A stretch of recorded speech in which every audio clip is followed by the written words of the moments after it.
ایک شخص کی عادت تھی کہ وہ بادشاہوں کے درباروں میں جاتا اور ان کے سامنے اچھی اچھی باتیں کرتا۔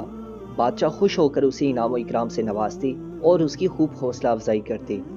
ایک مرتبہ وہ شخص ایک بادشاہ کے دربار میں گیا اور اس سے اجازت چاہی کہ میں کچھ باتیں عرض کرنا چاہتا ہوں۔ بادشاہ نے اجازت دے دی اور اسے اپنے سامنے کرسی پر بٹھا دیا اور کہا، اب جو کہنا چاہتے ہو کہو۔ اس شخص نے کہا، بادشاہ سلامت، احسان کرنے والوں کے ساتھ احسان کرو اور جو برائی کرے اس کی برائی کا بدلہ اسے خود ہی مل جائے گا۔ بادشاہ اس کی یہ بات سن کر بہت خوش ہوا اور اسے انعام و اکرام سے نوازا۔